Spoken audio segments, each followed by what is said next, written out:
ET news में स्वागत है आप तमाम दर्शकों का। मैं हूं आबिद हुसैन। ದಿನಾಚರಣೆ ಅಂಗವಾಗಿ ಇಂಡಿಪೆಂಡೆಂಟ್ ಲೇಬರ್ ಯೂನಿಯನ್ ಒಂದು ಸಂಘ ಏನಂದರೆ ಅವರು ತಮಿಳುನಾಡು ರಾಜ್ಯದಿಂದ ಬಂದು ಅಲ್ಲದೆ ಮಹಾರಾಷ್ಟ್ರ ಮತ್ತು ಮಧ್ಯಪ್ರದೇಶ ಎಲ್ಲ ಕಡೆಯಿಂದ ಬಂದು ಸೆಕ್ರೆಟರಿ ಆಗಲಿ ಅಧ್ಯಕ್ಷರಾಗಲಿ ಭಾಳ ಒಂದು ಉತ್ತಮ ಕಾರ್ಯಕ್ರಮ ಮಾಡಿಕೊಟ್ಟಿದ್ದಾರೆ ಬಿಜಾಪುರದಲ್ಲಿ. ಅಂದ್ರೆ ಕಾರ್ಮಿಕರ ಹಕ್ಕು ಅಂದ್ರೇನು, ಕಾರ್ಮಿಕರ ರಕ್ಷಣೆ ಅಂದ್ರೇನು, ಕಾರ್ಮಿಕರ ಕಾರ್ಡ್ ಯಾಕೆ ಮಾಡಬೇಕು, ಅದರಿಂದ ಪ್ರಯೋಜನ ಏನು, ಅದರ ಮಹತ್ವ ಏನು, ಬಹಳ ಒಂದು ಅಚ್ಚುಕಟ್ಟಾಗಿ ಒಂದು ಪ್ರೋಗ್ರಾಮ್ ಕಂಡು ಬಂತ್ರಿ. ಅದರಲ್ಲಿ ಕರ್ನಾಟಕ ರಾಜ್ಯದಿಂದ ಸುಹಾಸಿನಿ ಮೇಡಮ್ ಅವರು ಅಧ್ಯಕ್ಷತೆಯನ್ನು ವಹಿಸ್ತಾ ಇದ್ರು. ಅಲ್ಲದೆ ಅರುಣ್ ಸರ್ ಉಪಾಧ್ಯಕ್ಷರಾಗಿ ಅವರು ಸಹ ಬೆಂಗಳೂರಿಂದ ಬಂದಿದ್ದಾರೆ. ಅಲ್ಲದೇನ್ರಿ ಇನಾಯತ್ ರೋಜಾಲಿ ಸರ್ ವಕೀಲರು, ಅಲ್ಲದೇನ್ರಿ ಎಮ ಹೊರಪೇಟೆ ಸರ್ ಮಾಜಿ ಪ್ರಾಂಶುಪಾಲರು ಅವರು ಸಹ ಅಧ್ಯಕ್ಷತೆ ವಹಿಸಿದ್ರು. ಅಲ್ಲದೇನ್ರಿ ಐಡಿ ತಾಯಿಕೋಟ್ ಸರ್ ಹಿರಿಯ ವಕೀಲರು ವಿಜಯಪುರ ಅವರು ಸಹ ಏನ್ರಿ ಚೆನ್ನಾಗಿ ಮಾತಾಡಿದ್ರು. ಈ ತರ ಏನ್ರಿ ಭಾಳ ಅಚ್ಚುಕಟ್ಟಾಗಿ ಒಂದು ಕಾರ್ಯಕ್ರಮ ಕಂಡು ಬಂತು. ಅದರ ಸಮಾಜದಲ್ಲಿ ಏನ್ರಿ ಶ್ರೀಮಂತ ವರ್ಗ, ಮಧ್ಯಮ ವರ್ಗ ಮತ್ತು ಕಾರ್ಮಿಕ ವರ್ಗ ಅಂತದ್ರಿ. ಈ ಎಲ್ಲ ವರ್ಗವನ್ನು ಸೇವೆ ಮಾಡುವುದೇ ಕಾರ್ಮಿಕ ವರ್ಗ. ಅಂದ್ರೆ ಕಾರ್ಮಿಕ ವರ್ಗಕ್ಕೆ ಏನ್ರಿ ಏನು ಹಕ್ಕು ಬಾಧ್ಯತೆ ಇದೆ, ಯಾವ ತರ ಸೌಲಭ್ಯ ಇದೆ, ಎಲ್ಲವನ್ನು ಬಹಳ ಅಚ್ಚುಕಟ್ಟಾಗಿ ತಿಳಿದು ಬಂತು. ಅಲ್ಲದೆ ಇದು ILU ಅಂದ್ರ ಇಂಡಿಪೆಂಡೆಂಟ್ ಲೇಬರ್ ಯೂನಿಯನ್ ಬಹಳ ಒಳ್ಳೆ ಅಚ್ಚುಕಟ್ಟಾಗಿ ನಿಭಾಯಿಸಿದ್ರು.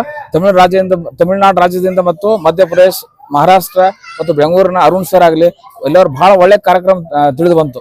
ಅಂದ್ರೆ ಬಾಬಾ ಸಾಹೇಬ್ ಅಂಬೇಡ್ಕರ್ ಏನ್ರಿ ಅವ್ರೇನ ಆರ್ಟಿಕಲ್ 14 ಬಗ್ಗೆ ಮತ್ತು ಆರ್ಟಿಕಲ್ 19 ಬಗ್ಗೆ ಮತ್ತು ಮೂಲಭೂತ ಹಕ್ಕುಗಳು ಅಂದ್ರೆ ಏನು, ಈ ತರ ಏನ್ರಿ ಮತ್ತು ಮಾನವ ಹಕ್ಕುಗಳು ಯಾವಾಗ ಸ್ಟಾರ್ಟ್ ಆಯ್ತಪ್ಪ ಅಂದ್ರ 1948ರಲ್ಲಿ ಏನ್ ವಿಶ್ವಸಂಸ್ಥೆ ಸ್ಥಾಪನೆ ಆಯ್ತಲ್ರಿ, ಅದರಲ್ಲಿ ಒಂದು ಅಂಗ ಸಂಸ್ಥೆ ಸ್ಥಾಪನೆ ಆಯ್ತ್ರಿ. ಅಂದ್ರ ಇದು ಕಾರ್ಮಿಕ ಸಂಘ ಅಂತ ಒಂದು ಅಂಗ ಸ್ಥಾಪನೆ ಆಯ್ತು.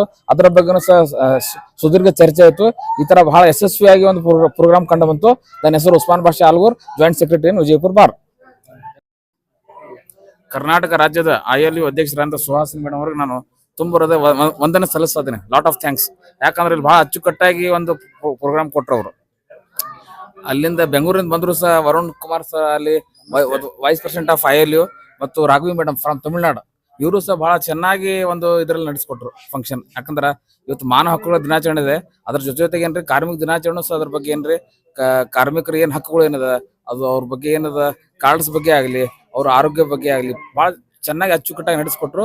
ಅವ್ರನ್ನ ಸುಹಾಸಿನಿ ಮೇಡಮ್ ಅವ್ರಿಗೆ ಮತ್ತು ಅರುಣ್ ಕುಮಾರ್ ಸರ್ ಅವ್ರಿಗೆ, ರಾಘವಿ ಮೇಡಮ್ ಅವ್ರಿಗೆ ಎಲ್ಲರ ವಂದನೆ ಸಲ್ಲಿಸ್ತಾನೆ. ಜೈ ಹಿಂದ್, ಜೈ ಕರ್ನಾಟಕ.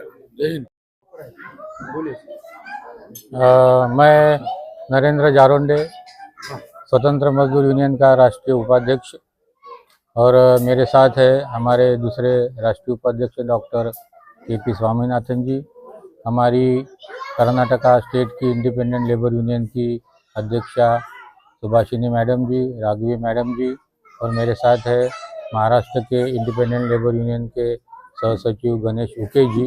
आज इस विजयपुरा शहर में इंडिपेंडेंट लेबर यूनियन मतलब स्वतंत्र मजदूर यूनियन के माध्यम से जो आज जागतिक मानवाधिकार दिवस का जो आयोजन किया गया है, उसका प्रोग्राम यहाँ पर विजयपुरा में मनाया गया है।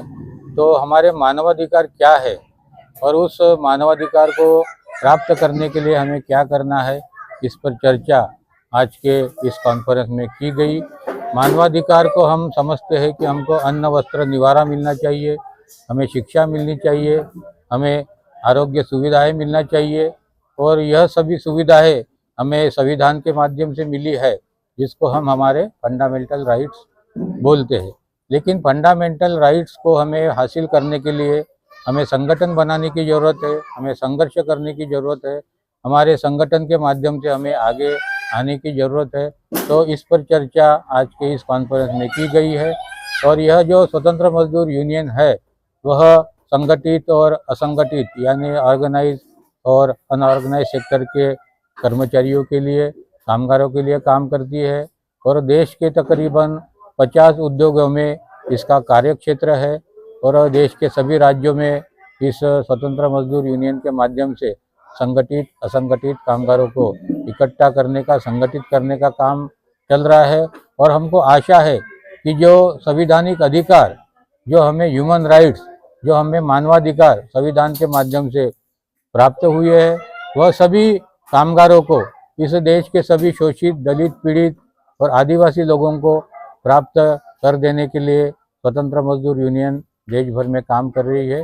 और उसी का जायजा लेने के लिए और एक संकल्प करने के लिए इस मानवाधिकार दिवस के उपलक्ष्य में आज यहाँ कार्यक्रम का आयोजन किया गया था।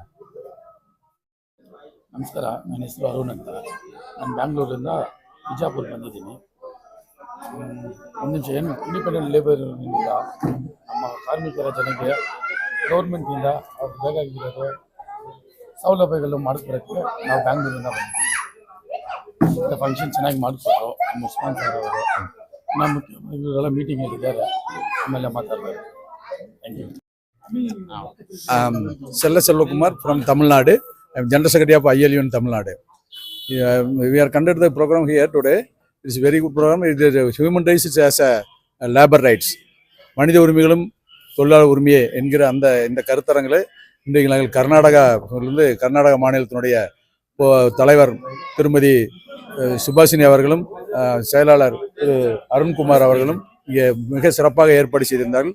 தமிழ்நாட்டிலிருந்து வந்திருந்து நாங்கள் தமிழ்நாடு எங்களுடைய மாநில துணை செயலாளர் ரேவதி ராகவி அவர்களும் நாங்களும் வந்து கலந்து கொண்டு இதை சிறப்பாக கலந்து கொண்டோம். இங்கே வைத்த கோரிக்கைகள் வந்து மிக முக்கியமான கோரிக்கைகள். இங்கே மனித உரிமைகள் மீறப்படுகிற செயல்கள் இங்கே துப்புரவு தொழிலாளர்கள் மத்தியில் நிறைய இருக்கின்றது. இது எல்லா பகுதியிலும் இருக்கிறது. இதை கலைந்தெடுக்க வேண்டும் என்கிற கோரிக்கை மட்டுமல்ல, நாடு முழுவதும் இந்த விஷயங்கள் பரவலாக இருக்கிறது. இது மட்டுமல்ல, மனித உரிமை மீறல் செயல்கள் எல்லா தொழிலையும் இருக்கும். அதில் குறிப்பாக அமைப்பு சாரா தொழிலையும் தூய்மை பணிகளிலையும் இது இருக்கிறது என்பதை நாங்கள் இங்கே பதிவு செய்திருக்கிறோம். இதற்கான பாதுகாப்பு, சமூக பாதுகாப்புகள், இந்த நல உரிமைகள் எல்லாம் எந்த அரசாக இருந்தாலும் இதை கொடுக்க வேண்டும் என்று மத்திய அரசிலும் மாநில அரசிலும் கோரிக்கை வைத்திருக்கிறோம். அதை குறித்து இந்த மாநாட்டில் கருத்தரங்கள் நிறைய பேசியிருக்கிறோம். மிகவும் பயனுள்ளதாக இந்த கருத்தரங்கத்தை நாங்கள் நினைக்கிறோம். நன்றி. ಅವರೆಲ್ಲ ಸಾರ್ವಜನಿಕ ನೌಕರರು ಅಂತ ಯಾಕೆ ಹೇಳಿದ್ದಾರೆ? We are giving payment to them. Payment ಯಾರ ರೂಪದಲ್ಲಿ ಹೋಗ್ತದೆ? We are paying the tax to the government. ನಾವು ಕೊಡುವಂತ ಟ್ಯಾಕ್ಸ್ ಏನಪ್ಪ ಅಂದ್ರೆ ಸರ್ಕಾರ ನಡೀತಾ ಇದೆ. ಅದು ಪಾರ್ಲಿಮೆಂಟ್ ಕಟ್ಟಿರ್ಬೋದು, ಯಾವುದೇ ಮಿನಿಸ್ಟರ್ ಇರ್ಬೋದು, ಈ ದೇಶದ ಎಲ್ಲ ವ್ಯವಹಾರಗಳು out of the tax which is being paid by the citizen of this country. Citizen ಇವಾಗ ನೀವು ಇಂಡೈರೆಕ್ಟ್ ಟ್ಯಾಕ್ಸ್ ಕೊಡ್ತಾ ಇದ್ದೀರ ಸರ್ಕಾರಕ್ಕೆ. ಅದು ಪಾರ್ಲಿಮೆಂಟ್ ಇರ್ಬೋದು, ಗವರ್ನರ್ ಇರ್ಬೋದು, ಚೀಫ್ ಮಿನಿಸ್ಟರ್ ಇರ್ಬೋದು, we are paying the money. ಅವ್ರ ಸ್ಯಾಲರಿ ನಾವು ಕೊಡ್ತಾ ಇದ್ದೀವಿ out of our tax. So that you are the owner of this country, parties are the owner of this country. Bear in mind. ಯಾವುದೇ ರಾಜಕೀಯ ಪಕ್ಷಗಳೇನಪ್ಪ ಅಂದ್ರೆ ದೇಶದ ಮಾಲಕರಲ್ಲ. ಭಾರತ ಜನ ಇಲ್ಲಿ ಕುತ್ಕೊಂಡವರು ಆ ಕಾಂಗ್ರೆಸ್, ಬಿಜೆಪಿ, ಆ ಪಕ್ಷ ಈ ಪಕ್ಷ ಅವು ಯಾವ ಪಕ್ಷ ದೇಶದ ಮಾಲಕರಲ್ಲ. They are only the registered political parties and representation of people. They cannot claim as the owner of this country. Ultimately we are the owner of the country. Bear in mind this point ಅವ್ರು ನೆನ್ಪಿಟ್ಕೊಳ್ಳಿ. ಇನ್ನೊಂದು ವಿಷಯ, ಅದು RBI December ಅಂತಂದ್ರ ಮಾನವ ಹಕ್ಕುಗಳ ದಿನಾಚರಣೆ ಅಂತ ಆಚರಣೆ ಮಾಡ್ತೇವೆ. ಲೇಬರ್ ಯೂನಿಯನ್ ಏನ್ರಿ ಅವ್ರು ಬಂದು ಇವತ್ತು ಇದು ಒಳ್ಳೆ ಕಾರ್ಯಕ್ರಮ ನಡೆಸ್ಕೊಟ್ಟಾರ್ರಿ. ಕಾರ್ಮಿಕರ ಹಕ್ಕಳು ಅಂದ್ರೆ ಏನು, ತಮ್ಮ ಬಗ್ಗೆ ಎಲ್ಲ ಏನ್ರಿ ಕಾರ್ಡ್ ಅವ್ರ ಏನು ಪ್ರಯೋಜನ ಅದ ಎಲ್ಲ ಮಾಡೋದು ವಿನಂತಿ ಮಾಡ್ತೀನಿ. ಮೊಟ್ಟ ಮೊದಲಿಗೆ ಏನ್ರಿ, ಕರ್ನಾಟಕ ರಾಜ್ಯದ ಸಿಂಹಣಿ ಅಂತ ಕರೆಯುವಂತ ಕೆ ಸುಭಾಷಿಣಿ ಮೇಡಮ್ ಅವರು ಎಂದು ಬಂದು ಇಲ್ಲಿ ಒಳ್ಳೆಯ ಒಂದು ಪ್ರೋಗ್ರಾಮ್ ಕೊಟ್ಟಿದ್ದಾರೆ. ಕೆ ಸುಭಾಷಿಣಿ ಮೇಡಮ್ ನಾವು ಧನ್ಯವಾದ ಸಲ್ಲಿಸ್ತದೇನ್ರಿ. Lot of thanks. ಅಲ್ಲದೇನ್ರಿ, ಚೀಫ್ ಗೆಸ್ಟ್ ಮತ್ತು ಪ್ರೆಸಿಡೆಂಟ್ ಸ್ಪೀಚ್ ಕೊಟ್ಟಂತ JS ಪಾಟೀಲ್ ಅವರು ಸರ್ ಅವ್ರಿಗೂ ಸಹ ನಾನು ವಂದನೆ ಸಲ್ಲಿಸ್ತದೇನ್ರಿ. ಅಲ್ಲದೆ ಅರುಣ್ ಕುಮಾರ್ ಸರ್, ರಾಜ್ಯ ವೈಸ್ ಪ್ರೆಸಿಡೆಂಟ್, ಅವರು ಸಹ ಇಲ್ಲಿ ಬಂದು ಹಾಜರಾಗಿದ್ದಾರೆ. ಅವರನ್ನ ವಂದನೆ ಸಲ್ಲಿಸ್ತದೇನ್ರಿ. ಅಲ್ಲದೆ ಬಹಳ ಮನಮಟ್ಟುವಂತೆ ಮಾತಾಡಿದ ID Talikoti sir, senior lawyer, ಅವರು ಸಹ ಬಹಳ ಸುಂದರವಾಗಿ ಮಾತಾಡಿದ್ದಾರೆ. ಅವರನ್ನ ಸಹ ವಂದನೆ ಸಲ್ಲಿಸ್ತದೇನ್ರಿ. लेटेस्ट न्यूज अपडेट्स के लिए YouTube एक्सप्रेस को सब्सक्राइब कीजिए, साथ में बेल आइकॉन को भी क्लिक कीजिए, साथ ही साथ लाइक, शेयर और कमेंट करना ना भूलिए।